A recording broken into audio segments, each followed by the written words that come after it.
All right, thank you for staying with us on Citizen Weekend. As promised, we're discussing East Africa in capture, opposition under siege. Joining me, researcher Amnesty International, and he's in charge of Uganda and Tanzania, Roland Ebole. We also have joining us from Kampala, we have Agatha Atuhaire, and we also have joining us from Dar es Salaam, Tito Magoti, who is a human rights lawyer and was detained under the Magufuli reign. I'll start with you, Roland, here in Nairobi. Do we have reason for concern? Tundu Lissu behind bars on charges of treason, Kizza Besigye behind bars charges of treason, and he was abducted from Nairobi. South Sudan, which might be a little bit out of your purview, Riek Machar under house arrest. Yes, thank you for having me, first of all. And it is really concerning that all these things are happening in the region, and it is time that we must rethink in terms of the citizenry of East Africa, in terms of how we really want to move ahead to liberate ourselves. Just as Archbishop, I think it's Anthony Muheria of Nyeri, said the other day that we are on our own. We are here not to depend on anyone. We are the ones that East Africa has been waiting for because it is increasingly becoming tyrannized to oppose the government, whether in opposition, whether it is artistic, whether it is just dissenting in terms of thinking, and whether you are even a minor, like we saw the children being tear-gassed for a play. So you're saying, as a region, we're increasingly becoming tyrannized? We are increasingly becoming tyrannized. We are increasingly becoming oppressed just because of opposing the state or the states. Agatha, do you share that point of view?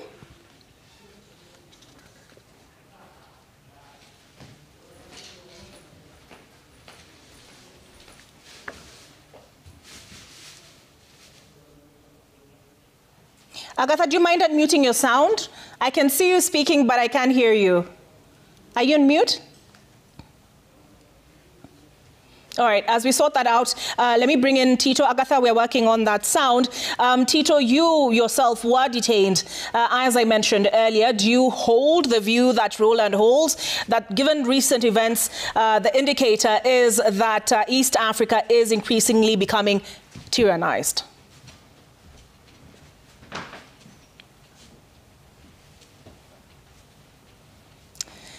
All right, Roland, it seems kidogo kuna shida hapo na sauti. Inaweza zungumza kwa Kiswahili, tunazungumzia mambo ya Kenya, Uganda na Tanzania. So we have Tundu Lissu in Tanzania, for instance, who has been making the case that no reforms, no elections. So there's some remarks he made at a rally which were not taken too well by the government in power. What will it take, in your view, to turn around the tide? I think to turn around the tide would be for people to unite and say no to this. And I think it can go the Kenyan way. It can just go in a different way in which people must really reject, oppose. People must stand out, stand up against the kind of oppression that we are seeing. I'm saying this because in the same way that Uganda acted with, Kizza Besigye, kidnapped in Kenya, rendered to Kampala, tried in a military court. This is a civilian. And the Supreme Court makes a decision that no civilians can be tried in a military court. His case is transferred to a civilian court. But since 31st January, when this ruling by the Supreme Court happened, he has been denied bail. His lawyers, Martha Karua, senior counsel, and others have been applying for bail for Kizza Besigye. Now we are seeing a similar situation in Tanzania, where Tundu Lissu, main opposition leader, arrested for sentiments he made on 3rd April, but arrested later on. I think it was on 9th April. He is in prison, and he's being charged with treason. That is a non-bailable offense in Tanzania. Not just that. Yesterday, Tundu Lissu went missing. But Chadema did post that they had talked to prison officials and they now know, or rather they were informed where he's now being held. Exactly. So went missing. I'm using that word very, very intentionally because he was moved prison to prison no information or official information or procedural, ways of doing that, moved from prison to prison. His lawyers did not have access. It's only today that the prison officials came out after a lot of complaint to say that, yes, we have him. We have just moved him to another prison. All right. So I'm told we now have Agatha and Tito audible. Agatha, your take on the current situation with regard to the opposition in East Africa? Olive, can you hear me now? I can hear you, Agatha. I can hear you now. You can go ahead. So the problem that I was saying earlier is that you are dealing with leaders that are reading from the same script. That's what we are seeing happening.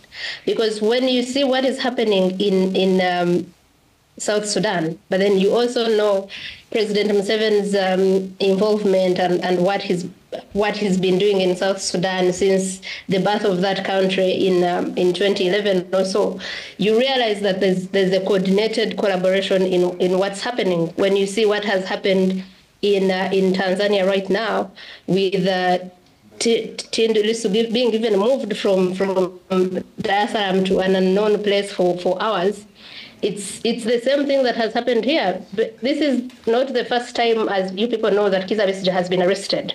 It's maybe 200th time. And sometimes they would arrest Kizza Besigye and take him to a remote Karamoja area so that you remove him from his funds in the cities and you deal with the chaos.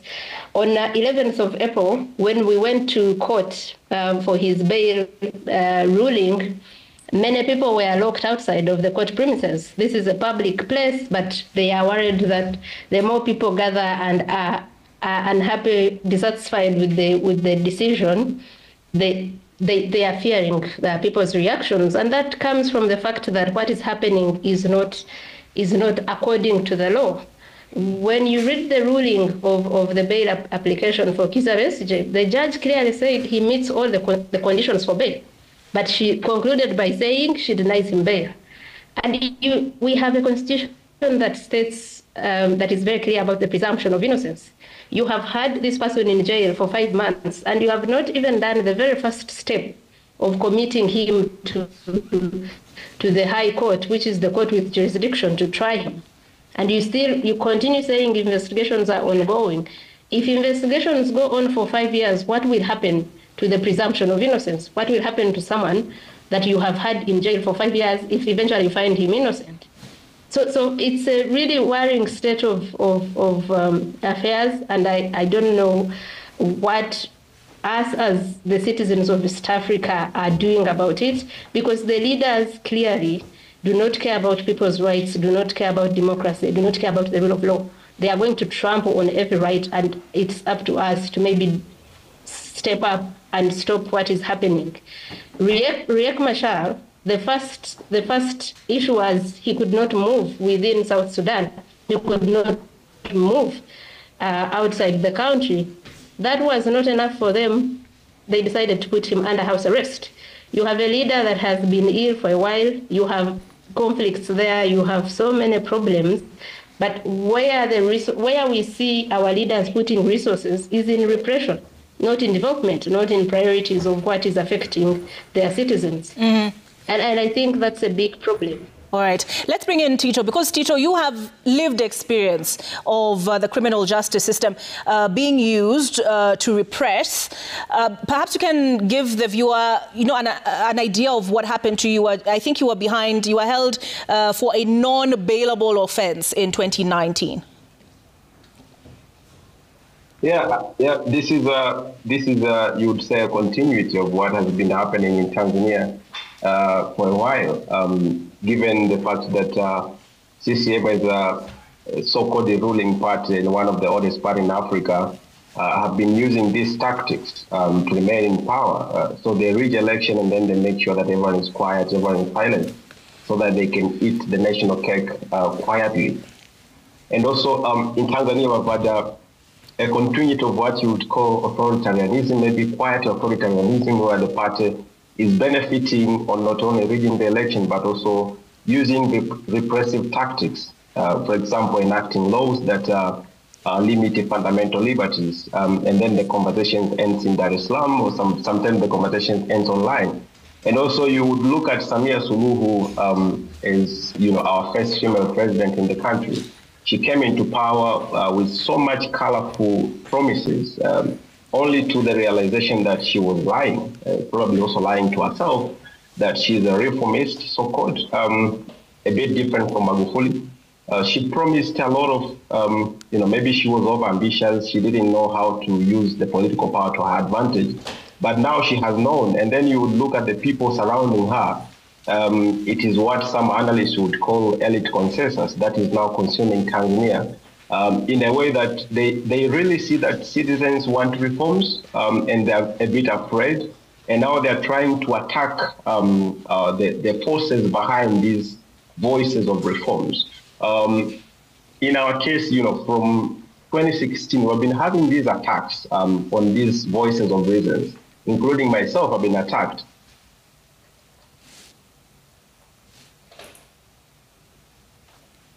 All right, I do apologize for that, but Tito, we will come back with that. Let me bring in Agatha, if we have her. Since 2021, we have been having...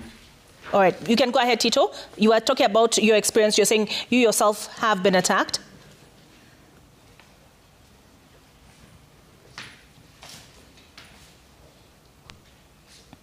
All right, I apologize. We have more than 100 other people, activists, members of the opposition, who have been attacked. We have...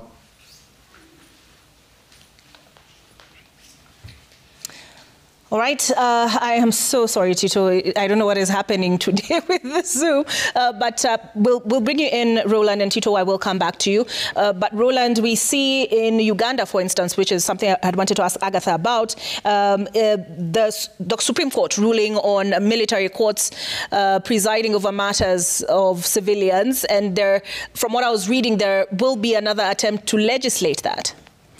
Yes. Which is very sad, because one of the things that I foresee happening is that, the ruling party now wants to table a bill to amend certain, sections of the Uganda People's Defense Forces Act to, bring in or sneak in a way in which civilians can continue being tried in military courts. And that would include, having aspects of, being in possession of certain, military equipment. Already we are seeing so many opposition members, as in especially from Bobi Wine's party, who are, prosecuted or are convicted by the court for wearing, attires, that is party uniform, those red berets and uniform, where the army claims that this attire is, is military or is similar to military fatigue. But you see what this then means is that and continuing holding Kizza Besigye in prison, it means that, the government or the ruling party is really finding ways, sneaking Kizza Besigye perhaps back to the military court after the Supreme Court ruling. So this is a worrying trend. We are seeing this, replicated in Uganda, in Tanzania in a different way, whereby now that they do not have a similar, way that Uganda operates, they still read the same script, whereby for them it's non-bailable, for them is, using treasonous offenses, for them is, incarcerating people, and moving them in different prison to frustrate them. For them is even using force, using arbitrary, or unnecessary force sometimes to even get some of these, opposition leaders. Mm-hmm. We are seeing what we call unholy trinity. We have not spoken about Kenya. So Kenya, we are not seeing a similar trend, but again, there is a way that the opposition is also stifled here, and we can discuss that as well. All right. Tito, I know I cut you short, or rather technology happened. Perhaps you were telling us about your personal experience.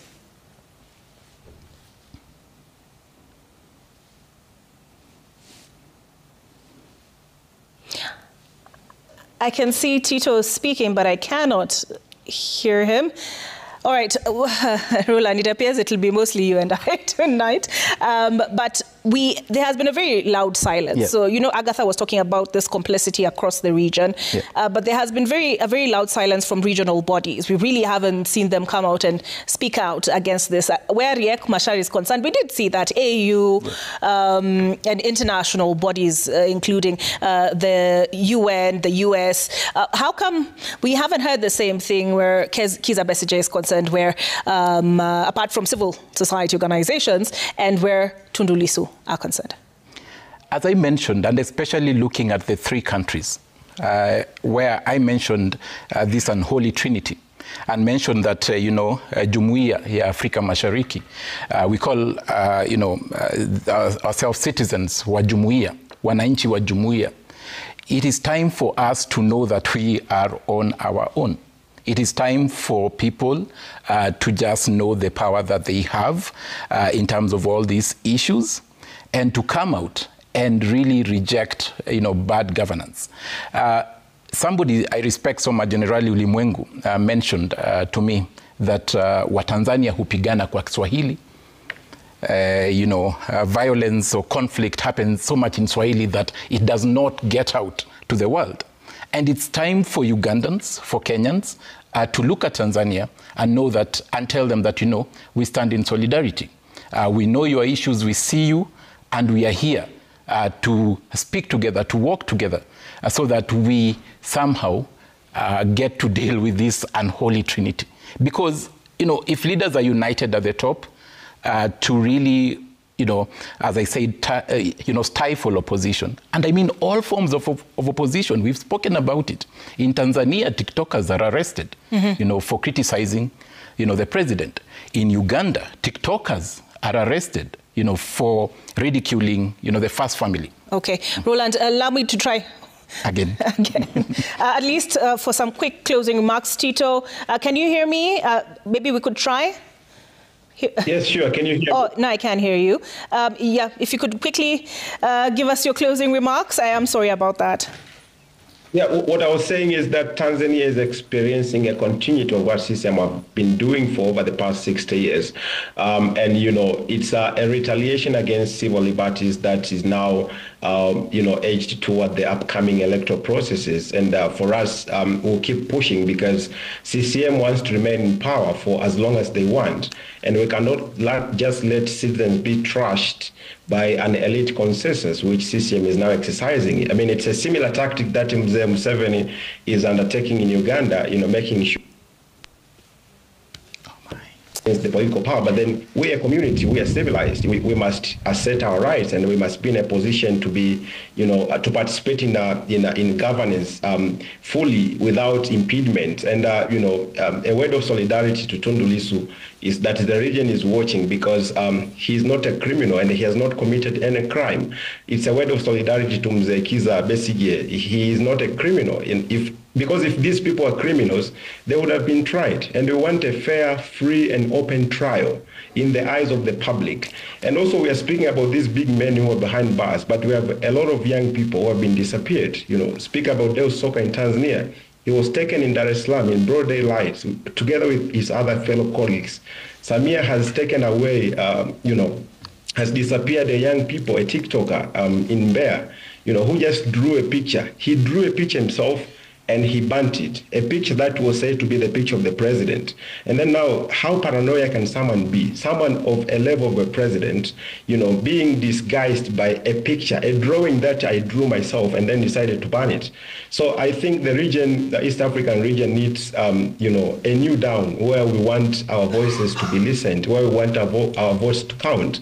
And in Tanzania, the situation is alarming, and I think it's high time that the voice of the citizen are heard.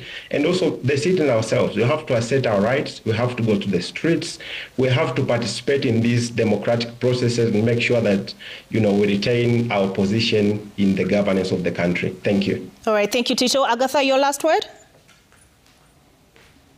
So I'll pick up from what Tito said about, we know about the big men, the messages of this world, the Tundu Lissus. But in Uganda, we have supporters of the National Unity Platform, the opposition party, that have been in jail since 2021. Have been court-martialed, that even the the decision of the Supreme Court on January 31st has not changed that. Their bail has been denied over 4 times. These people are still behind bars.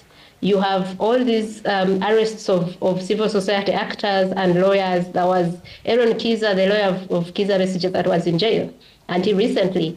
And like I said at the beginning, we cannot afford to be at the mercy of the people that want to keep power at whatever cost. I wouldn't have a problem with them staying in power for long. Magwetu was talking about that. But at what cost? Must you kill all the citizens before you realize that it is probably time to leave? So I agree that we need to assert our rights. We need to rally citizens to demand for their rights. And for us here in Uganda, that's what we are doing. And we are also working towards a coalition, a united effort from the East African citizens, so that we as a people push for this together. I think that's the only way we will succeed. Thank you. All right, thank you very much. Roland, thank you for coming to studio. Roland Ebole, who is Amnesty International researcher in charge of Uganda and Tanzania. Joining us from Dar es Salaam, we've had Tito. And joining us from Kampala, Uganda, we've had Agatha. Thank you so very much for sharing your insights into this subject. I promise the next time it will not be quite as hectic. We take a break, but Citizen Weekend continues.